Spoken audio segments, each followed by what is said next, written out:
Hello friends, welcome back to my YouTube channel. Thumbnail ಒಳಗೆ ನೀವು ನೋಡಿದ್ದು ಕರೆಕ್ಟ್ ಅದ. 24,300 ಹುದ್ದೆಗಳಿಗೆ ನೋಟಿಫಿಕೇಶನ್ ಆಗುದದ. ಆರ್ಥಿಕ ಇಲಾಖೆಯಿಂದ ಅನುಮೋದನೆ ಕೂಡ ಸಿಕ್ಕದ. ಸೊ ಇದ್ರೊಳಗೆ ಡೆಫಿನೆಟ್ಲಿ 80% ಆದ್ರೂ ಒಂದು ಹುದ್ದೆಗಳಿಗೆ ರಿಕ್ರೂಟ್ಮೆಂಟ್ ಆಗೇ ಆಗ್ತದ, ನೋಟಿಫಿಕೇಶನ್ ಬರ್ತದ.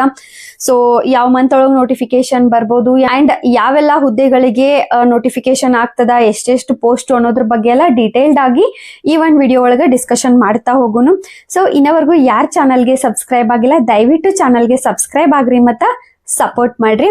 ಹತ್ತತ್ರ 2 years ಆಯ್ತು ಅನಿಸ್ತದ. ಯಾವುದೇ ರೀತಿ ಒಂದು ಹೊಸ ನೋಟಿಫಿಕೇಶನ್ಸ್ ಗಳಾಗಿಲ್ಲ. ಕೋರ್ಟ್ ಒಳಗೊಂದು ತಡೆ ಆದ್ನೇನು ಇತ್ತು, ನಿಮ್ಗೆಲ್ಲ ಗೊತ್ತಿದ್ದ.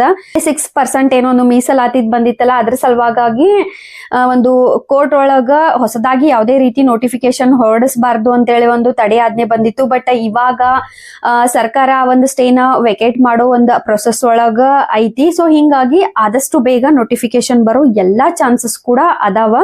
ಸೊ ಇನ್ನ ಜನವರಿ ಎಂಡು ಫೆಬ್ರವರಿ ತಪ್ಪಿದ್ರ ಮಾರ್ಚ್ ಒಳಗಾಗಿ ನೋಟಿಫಿಕೇಶನ್ಸ್ ಗಳು ಬರ್ತಾವ. ಒಂದಾದ್ಮೇಲೆ ಒಂದು ಬಹಳಷ್ಟು ಪೋಸ್ಟ್ ಗಳಿಗೆ ಕಾಲ್ಫರ್ಮ್ ಆಗೋದ್ರಿಂದ ದಯವಿಟ್ಟು ನಿಮ್ಮ ಒಂದು ಪ್ರಿಪರೇಷನ್ ನ ಮಾಡ್ರಿ. ಅಂಡ್ ಯಾವ್ಯಾವ ಹುದ್ದೆಗಳಿಗೆ ಒಂದು ಕಾಲ್ಫರ್ಮ್ ಆಗ್ತೈತಿ ಅಂತ ನೋಡೋದಾದ್ರ, ಫಸ್ಟ್ KAS ಬಗ್ಗೆ ಕೇಳಾತಿದ್ರಿ. KAS ಒಂದು ಪ್ರೊಸೆಸ್ ಇನ್ನ ಮುಗ್ದಿಲ್ಲ. ಹಿಂಗಾಗಿ KAS ಬಗ್ಗೆ ಯಾವುದೇ ರೀತಿ ಒಂದು ಇನ್ಫಾರ್ಮೇಶನ್ ಇಲ್ಲ, KAS ಮತ್ತು PDO ಬಗ್ಗೆ. ಇನ್ನ ಯಾವ್ಯಾವ ಹುದ್ದೆಗಳಿಗೆ ನೋಟಿಫಿಕೇಶನ್ ರಿಲೀಸ್ ಆಗೋದೈತಿ ಮತ್ತ ಎಷ್ಟು ಹುದ್ದೆಗಳಿಗೆ ಕಾಲ್ಫರ್ಮ್ ಆಗೋದೈತಿ ಅನ್ನೋದ್ರ ಬಗ್ಗೆ ನೋಡ್ತಾ ಹೋಗೋಣ. ಸೊ ಫಸ್ಟ್ VAO ಒಂದು ಹುದ್ದೆಗಳಿಗೆ 500 ಒಂದು ಪೋಸ್ಟ್ ಗಳಿಗೆ ಕಾಲ್ಫರ್ಮ್ ಆಗೋ ಚಾನ್ಸಸ್ ಅದ. SDA SDA ಹುದ್ದೆಗಳು 1500+ ಹುದ್ದೆಗಳಿಗೆ ಕಾಲ್ಫರ್ಮ್ ಆಗೋ ಚಾನ್ಸಸ್ ಅದ. PC 3500+ ಹುದ್ದೆಗಳು, PSI 500+, ಇನ್ನು AE JE ಆಗಿರ್ಬೋದು, CTI ಆಗಿರ್ಬೋದು, KSRTC ಇಂದ ಕಂಡಕ್ಟರ್ ಹುದ್ದೆಗಳು 1700+, ಶಿಕ್ಷಕರ ಹುದ್ದೆಗಳು ಜಾಸ್ತಿ ಅದಾವ. SDA ಒಂದು ಹುದ್ದೆಗಳು ಕೂಡ ಕಾಲ್ಫರ್ಮ್ ಆಗೋ ಚಾನ್ಸಸ್ ಅದ. ಸೊ ಇಷ್ಟೆಲ್ಲ ದಿನ ನೀವೇನ್ ಓದಿರಲ್ಲ ಅದೆಲ್ಲ ವೇಸ್ಟ್ ಆಗಂಗಿಲ್ಲ. 24,300 ಒಂದು ಪೋಸ್ಟ್ಗಳು ಅಂದಾಗ ಇದೇನು ಕಡಿಮೆ ಅಲ್ಲ. ಅಂಡ್ ಈ ಅವಕಾಶ ಮತ್ತೆ ಯಾವಾಗ ಬರ್ತೈತೆ ಅದು ಗೊತ್ತಿಲ್ಲ. ಇವಾಗ ಏನಾಗ್ಬಿಟ್ಟೈತೆ ಅಂದ್ರ ಒಂದು ಗ್ಯಾಪ್ ಆಗೈತಿ ಅಂಡ್ ಬಹಳಷ್ಟು ಇಶ್ಯೂಗಳು ಅದು ನಿಮ್ಗೆಲ್ಲ ಗೊತ್ತಿದ್ದ.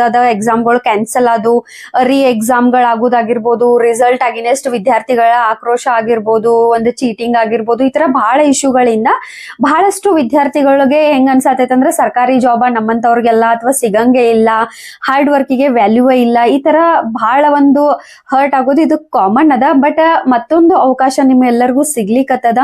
ಬಹಳ ಇವಾಗ 1.5 ವರ್ಷ 2 ವರ್ಷ ನೀವೇನಾರ ಸ್ಟಡಿ ಮಾಡಿಲ್ಲ ಅಂದಾಗ ಕೆಲವು ವಿದ್ಯಾರ್ಥಿಗಳು ಹೆಂಗಿರ್ತಾರಂದ್ರ ಯಾವುದೇ ರೀತಿ ಇಶ್ಯೂ ಬರ್ಲಿ ಅವರು ಓದ್ತಾನೆ ಇರ್ತಾರ. ಅಂತ ವಿದ್ಯಾರ್ಥಿಗಳಿಗೆ ಏನೂ ಪ್ರಾಬ್ಲಮ್ ಆಗಂಗಿಲ್ಲ. ಬಟ್ ಆಲ್ಮೋಸ್ಟ್ ಒಂದು 70% ವಿದ್ಯಾರ್ಥಿಗಳು ಯಾವ ತರ ಇರ್ತಾರಂದ್ರ ನೋಟಿಫಿಕೇಶನ್ ಆದ್ಮೇಲೆ ಓದ್ತೀನಿ, ಇಷ್ಟೆಲ್ಲ ಆಲ್ರೆಡಿ ಇಶ್ಯೂಸ್ ಆಗತ್ತವ, ಸೊ ಎಷ್ಟು ಸಲ ನೋಟಿಫಿಕೇಶನ್ ಡೇಟ್ ಎಕ್ಸ್ಟೆಂಡ್ ಮಾಡ್ತಾರೇನೋ ಅಥವಾ ಏನೇನೋ ಇಶ್ಯೂಗಳು ಆಗ್ತಾವ, ಹಿಂಗಾಗಿ ನಾ ಆರಾಮ್ ನೋಟಿಫಿಕೇಶನ್ ಬಂದ್ಮೇಲೆ ಓದ್ತೇನೆ ಅನ್ನೋ ತರ ವಿದ್ಯಾರ್ಥಿಗಳು ಮತ್ತ ಇವಾಗ 1.5 ವರ್ಷಗಳಿಂದ ಪುಸ್ತಕನ ಹಿಡಿದೇ ಇರುವಂತ ವಿದ್ಯಾರ್ಥಿಗಳ ಸಂಖ್ಯೆ ಜಾಸ್ತಿ ಇರ್ತದ.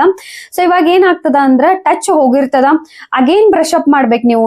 NCERTs ಇಂದ ಎಲ್ಲಾ ಸಬ್ಜೆಕ್ಟ್ ನೀವು ಪರ್ಫೆಕ್ಟ್ ಆಗಿ ಓದಿದ್ರು ಕೂಡ ಅದು ಸ್ವಲ್ಪ ದಿನ ಆದ್ಮೇಲೆ ಮರ್ತ್ ಹೋಗಿರ್ತದ. ಹಿಂಗಾಗಿ ನೋಟಿಫಿಕೇಶನ್ ಬರೋದು ಕನ್ಫರ್ಮ್ ಆಗೈತಿ. ಸಡನ್ ನಮ್ಗೆ ಫೆಬ್ರವರಿ ಮಾರ್ಚ್ ಒಳಗ ಒಂದು ನೋಟಿಫಿಕೇಶನ್ ರಿಲೀಸ್ ಆದು ಅಂತಂದ್ರ ಓದ್ಲಿಕ್ಕೆ ಕಡಿಮೆ ಟೈಮ್ ಇರ್ತದ. ಅದ್ರೊಳಗ ನೀವು NCERTs ಎಲ್ಲ ಓದ್ಕೋಬೇಕು. ಕರೆಂಟ್ ಇವೆಂಟ್ ಮೇಲೆ ಎಷ್ಟೆಲ್ಲ ಒಂದು ಟಫ್ ಕ್ವಶನ್ಸ್ ಗಳು ಬರತ್ತಾವ. ಗ್ರೂಪ್ C ಇಂದ ಹಿಡಿದ ಕಸ ಒಂದು ಎಕ್ಸಾಮ್ ಲೆವೆಲ್ ಏನೈತ್ಲಾ ಡಿಫಿಕಲ್ಟ್ ಆಗ್ತಾ ಹೋಗತ್ತದ, ಕಾಂಪಿಟೇಷನ್ ಲೆವೆಲ್ ಹೆಚ್ಚಾಗ್ತಾ ಹೋಗತ್ತದ.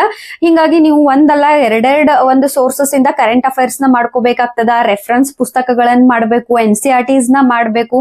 ಸೊ ಇಷ್ಟೆಲ್ಲ ಓದೋದಿದ್ದಾಗ ನೀವ್ ಇವಾಗ ಏನಾರ ಲೇಜಿ ಆದ್ರಿ ಅಂತಂದ್ರ ಮುಂದೆ ಮತ್ತೆ ಬಹಳ ವರ್ಷಗಳ ಗಂಟ್ಲೆ ನೀವು ಇದ ಒಂದು ಸ್ಟ್ರೆಸ್ ಒಳಗನ ಹೋಗ್ಬೇಕಾಗ್ತದ. ಸೊ ದಯವಿಟ್ಟು ಎಷ್ಟೇ ಹತಾಶೆ ಆಗಿರ್ಲಿ, ಎಷ್ಟೇ ಕಷ್ಟ ಆಗಿರ್ಲಿ, ಇವಾಗ ಮತ್ತೊಂದ್ಸಲ ನಿಮ್ಮ ಒಂದು ಪ್ರಿಪರೇಷನ್ ನ ಹೊಸದಾಗಿ ಆರಂಭ ಮಾಡ್ರಿ.